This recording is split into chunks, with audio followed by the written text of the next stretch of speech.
C'est l'inventaire que les pompiers font quotidiennement. Des gestes que Dimitri maîtrise. Il est pompier volontaire à la caserne de Chambly. Donc après le rassemblement de 8 h du matin, on a chacun notre véhicule et on fait les vérifs de tous les engins, savoir si on a bien le plein des carburants et puis tous les éléments dont on a besoin dans les véhicules, qu'il ne manque rien. Mais Dimitri cache bien son jeu.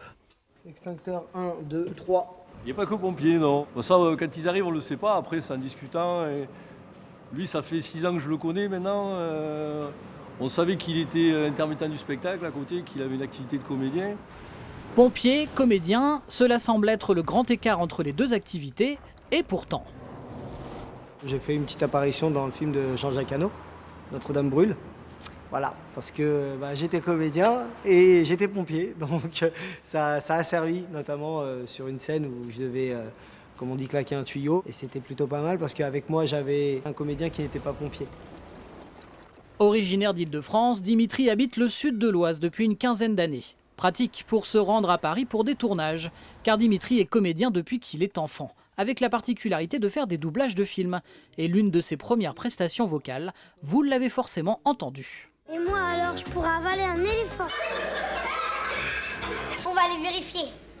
Il y a de l'antilope Non. De l'hippo Non. Super. On réécoute tout ma puce. J'avais 12 ans, je crois. C'était un Disney, mais pour moi, c'était un dessin animé, rien de plus. Je pensais pas qu'il allait avoir ce succès-là. Grosse surprise au final, gros succès. Et 30 ans encore derrière, on m'en parle et on m'en parle tous les jours. C'était un amusement pour moi. C'était vraiment...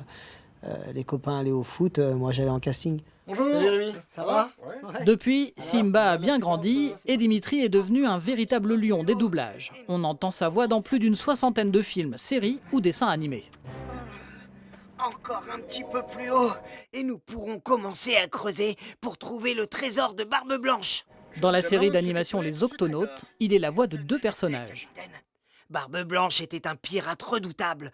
On raconte qu'il pouvait lancer une de ces légendaires boules de neige volantes depuis l'Arctique jusqu'aux tropiques du Capricorne. Sur le doublage, on peut vraiment se lâcher sur certains produits. Sur les dessins animés, on peut imaginer plein de choses et puis partir dans des petits délires des fois très sympathiques.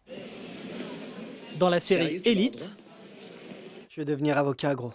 il est la voix française de l'acteur Itzan Escamilla. Eh ben deviens juge, comme ça tu seras sûr d'y arriver.